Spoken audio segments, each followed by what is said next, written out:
Saudi Arabia, but I really am as British as you could probably get. My mother's surname, her maiden name, was Smith, okay, and that is probably one of the most British names that exist. It wasn't long ago that I was in Holland and Barrett looking at the health and training supplements, and the gentleman in the shop came up to me and kind of peered around underneath my face so I could see his lips and said, "Can I help you?" So I replied very politely, "No, I'm fine, thank you." So it's good that people are starting to now see that Muslims can be British and can be born British and choose Islam for their religion. It doesn't matter which country you come from. You definitely can't define a person by the country in which they're born either. Just because someone is from Saudi Arabia, that doesn't make them Muslim. They may be in an Islamic country, but Islam is a religion that you choose for yourself. And for me, it's the religion that I chose. So who am I? Well, my name's Khadija Safari. I'm black belt in Muay Thai and kickboxing. And I have a passion for hobbies, sport, learning, anything creative, and anything that's a challenge. I mean, if ever you want me to do something, just tell me that I can't do it. And then trust me, I will do my best to prove that I can. People are always very surprised when they learn that I teach kickboxing and Muay Thai, and especially people that I meet that obviously don't know me in the first place. So for example, in London, quite often I would get into the back of a taxi, they'd ask me where I'm going to Fulham, and then they try to make polite conversation, and the conversation normally goes along the lines of, so what are you doing today? Well, I'm just on my way to go and teach. They say, "Oh, do you teach in a primary school?" I'm not sure why they thought that straight away. I say, "No, I'm going to go and teach kickboxing." And I can guarantee you those same taxi drivers would look in the rearview mirror just to double check they saw right, and that I hadn't maybe sheltered myself from the rain or something like that. No, I did have a hijab on my head. And then they tried to make the more polite conversation. "Oh yeah, I used to do a bit of boxing myself," and then the conversation would stop. But sport is something that is not new to Muslims, and I will probably speak more about Muslim women because they're the women that I know and that I have met on my journey. But sport existed for Muslims over 1,500 years ago. If you look back at the hadith and the scriptures, horse riding, swimming, archery and wrestling were all mentioned. They were all practiced at that time. And not just for men. Sport is not something that was then just for men and now for men. If you look back in Islamic history, you'll see that two very famous women were known for their bravery in fighting. Women were always physically active, and during the Battle of Uhud, Nusayba bint Ka'ab, she stepped forward in front of Prophet Muhammad ﷺ and fought to protect him when the rest of the fighters were retreating. So women have always been physically active. But for some reason, Muslim women are still portrayed as oppressed. And I do think it's getting better. I do think that more people are speaking out and there are more actions. But I think that Muslim women have always been physically active. I think the difference is it's just not recognised. You just don't see it. And the reasons are simple.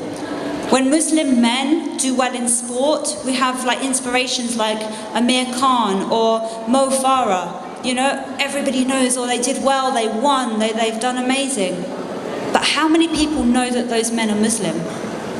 For me, if it was a foreign name before I was Muslim, I just thought it was from another country. I didn't distinguish whether it was an Islamic name or not. I didn't know the difference. It was either a foreign name or an English name to me. But if Muhammad Farah ran 10,000 meters wearing a white thobe and a traditional Saudi headdress, people would know he was Muslim.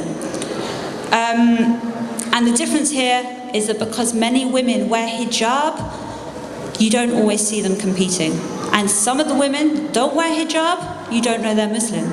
So it's not that women aren't participating in sport, they are, but maybe you can't see it, or maybe you don't know they're Muslim.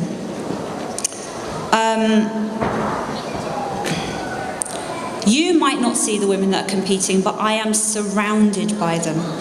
The Muslim women that I train are some of the most dedicated students. They push the hardest, they attend the most sessions, and they push themselves to be the best. They want to achieve the highest level. Most women I train, their goal is black belt, and black belt is the highest level that you can get in kickboxing. I've managed to go on to train over 10 Muslim instructors, women who are now teaching other women around the UK, and some who have even left the UK who have gone on to teach in other countries. And some of my women who choose to compete have gone on to become champion fighters.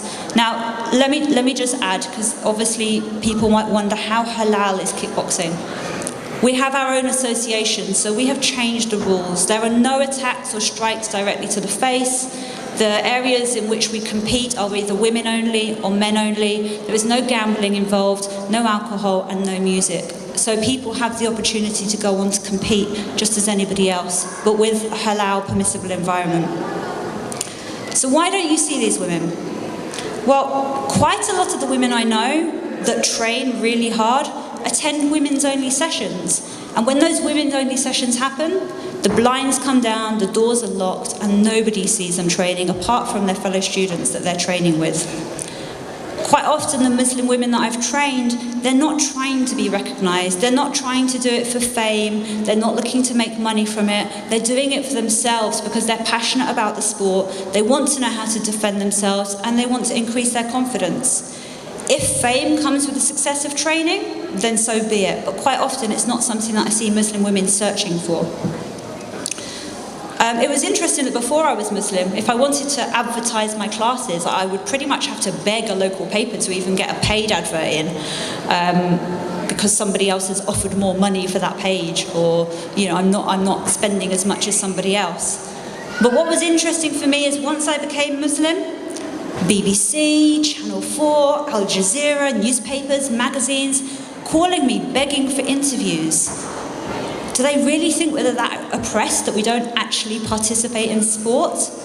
I've been very lucky, alhamdulillah, to have this platform to speak, and not always at conventions that are maybe for Muslims, that are open to everybody, to let people know, yes, women are training as hard as everybody else. But it was like for the BBC and ITV that they discovered this wild, rare animal doing something very strange that had never been seen before. And the fact that I wear a hijab and that I choose to participate in martial arts was something unheard of to them. For me, I'm so lucky to be able to do a job that I genuinely enjoy. And the achievement for me is not being black belt. I mean, that is an achievement in itself, and it was the goal I had. But once I'd reached that, it was being able to bring together people from different faiths, different backgrounds and cultures into a place that was safe, where they could learn together, that was calm, and where they felt they could learn without any pressure. The achievement for me has been the ability to choose a career path that I love in sport, whilst not having to compromise my faith, my responsibility as a wife, a mother, or my choice to wear hijab. When we look at the contribution of Muslim women in sport, we often find there is little, but I really don't believe this is actually the case. I do believe that Muslim women's achievements in sports are high. I personally know over 1,000 Muslim women who deserve to be recognised for their sporting contributions. These women aren't interested in the fame and publicity that comes with their personal achievements. Training is something very personal to them that is shared amongst other sporting women. And when we all come together to train harder than you can ever imagine, you really see who's pushing themselves. But please don't be fooled that this is not some fluffy version of boxercise that we're practicing. It's really not. This is true Muay Thai. It's the original form of kickboxing, and it's the same art that was practiced in Thailand in the 14th century, when they had no choice but to use their bodies as weapons. The same art that requires such fast reflex and high fitness levels that without it you wouldn't stand a chance. The same art that has given me the ability to teach hundreds of women self-defense, to increase their confidence and to help others overcome fear, whether Muslim or not. If I'm able to continue to pass on this knowledge that I've been blessed to have, that for me will be my biggest achievement in sport.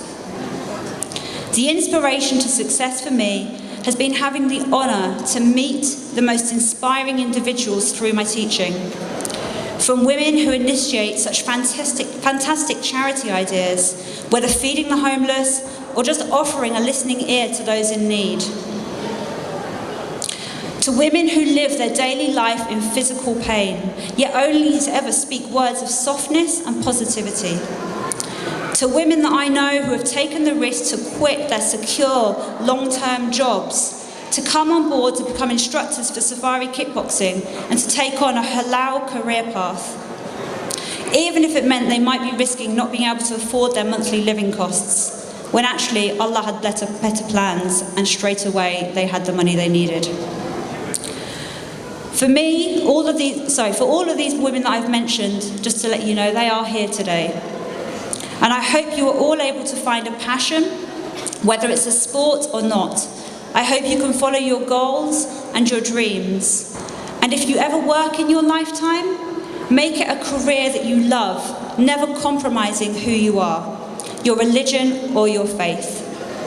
For me, this dream became teaching Muay Thai in a halal, permissible environment.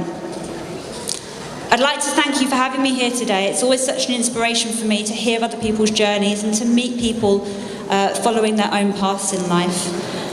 And to know that a few words here and there can make everyone see that British Muslims' contribution to sport is just as apparent as everyone else's.